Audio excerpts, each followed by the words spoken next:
Wesley was waiting for the school bus on a country road. He got on the bus and sat only in the back row. At the school for the hearing-impaired students learn sign language to communicate. One of Wesley's classmates always bullied him by rubbing dirt into his hair. He got off the bus by the roadside and walked home through the forest, living in a small community. During family dinner, Wesley's mother read a notice about a late mortgage payment. She asked the kids what they wanted for dinner. Wesley's little sister said she wanted a crocodile for dessert. They joked about it and had a great time together. After dinner, Wesley played chess with his mother and won. However, it seemed like she let him win to encourage him. The next day on the way to school, Wesley saw an obstacle on the road. There were many police cars and ambulances near a building. When he came home from school, his mother told him that his father had returned after being away for a long time. Wesley was a bit hesitant when his father asked for a hug. He wasn't really happy to see him. Ronnie worked as a truck driver and said he didn't know when his boss would send him on another trip. During dinner, Ronnie talked about a nearby shooting that left 4 people dead, making headlines in the news. The mother changed the subject, mentioning that Wesley scored 95 on a test with only 1 mistake. His father didn't really care about the achievement, just nodding and saying it must have been a tough question. The mother asked Wesley if he wanted more food, signing the words using sign language. Ronnie wanted her to stop doing that because Wesley could lip read or wear a hearing aid, and they should treat him like a normal person. Otherwise it would be hard for him to adapt to society later on. The mother then asked Wesley without signing, and he nodded. Ronnie, satisfied, said that Wesley could hear just fine. The next morning, Ronnie told Wesley that his mother would be staying overnight at his grandmother's house and he would take care of him. He handed Wesley his school lunch bag. When Wesley opened his lunch, the bully bothered him again. However, Wesley didn't fight back and ignored it. On his way home, he spotted a man lying in the snow clutching a bag. The man gestured for him to stay quiet. His hands were covered in blood and he looked like he had been there for a long time. Wesley ran to get his father for help, but Ronnie was busy fixing the truck and didn't want to be disturbed. He didn't understand Wesley's signs and told him to write it down. Wesley decided to run back to where the man was with his father following behind. When they got back to the spot, Wesley saw that it was completely empty.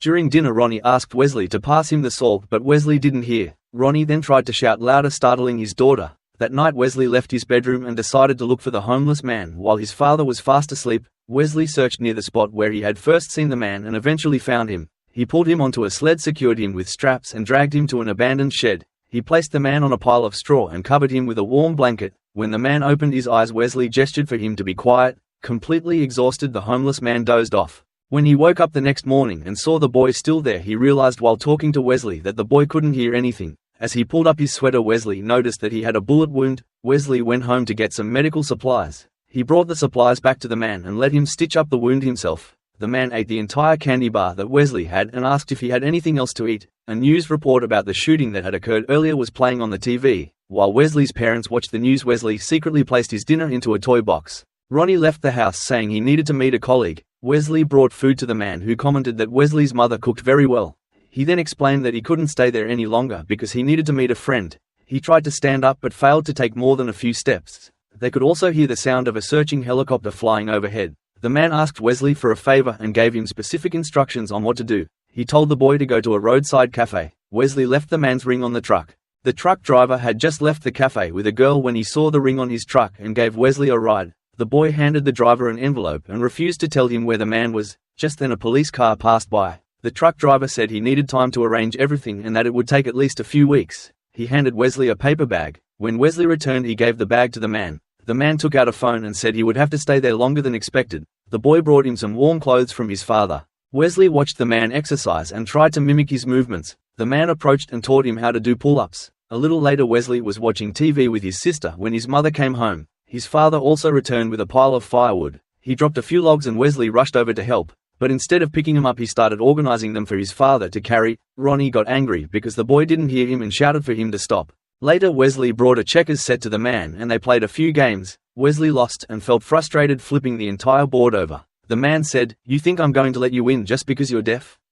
You only win when you deserve to win." Wesley wanted to give up, but the man told him to come back. He began teaching Wesley some tricks and advised him to think carefully before making a move. The man asked Wesley how old he was and mentioned that he also had a daughter about Wesley's age. He also inquired about what was stuck in Wesley's hair. Wesley told him about being bullied at school. The man asked him to bring a thermos and a piggy bank. He smashed the piggy bank, filled the thermos with coins, placed it in a bag and struck it hard against a metal container. He then handed the backpack to Wesley and asked him to follow along. But Wesley couldn't hit hard. The man started scolding him to provoke his anger. "What the hell is wrong with you?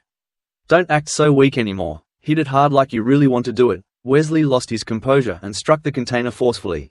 At school, Wesley felt restless. He sat in class waiting for lunchtime. Finally the bully approached him during lunch. Wesley suddenly stood up and stared aggressively into the bully's eyes. He remembered the man's words, "Stay calm, stand firm," look him straight in the eye and smash his damn head in, and it worked. When he got home he saw his mother talking to Mr. Champers. He sat down and Mr. Champers told him about a robbery that had occurred 3 weeks earlier. He said that 4 out of 5 robbers had been caught but 1 had escaped. He showed Wesley a picture of the fugitive and Wesley recognized him as the man from the shed. They knew he was injured and might not be able to run far. Wesley looked out the window and saw 2 agents watching the shed from outside. Mr. Champers asked if Wesley could see the man and Wesley remained silent. Another agent knocked on the door and Mr. Champers left. Later, while playing checkers, Wesley noticed that the man was missing a finger on his left hand. The man explained that a tiger had bitten off his finger. He then learned how to track it down and ultimately killed the tiger, tightening its heart.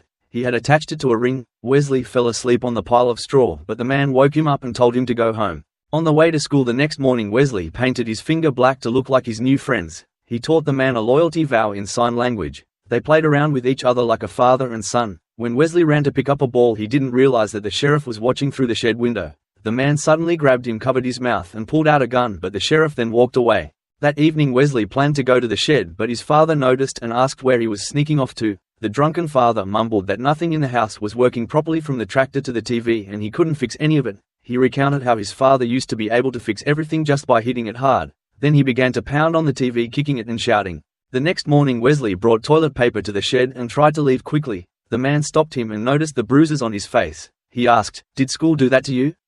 Wesley didn't answer and quietly walked away. The man realized it was caused by Wesley's father.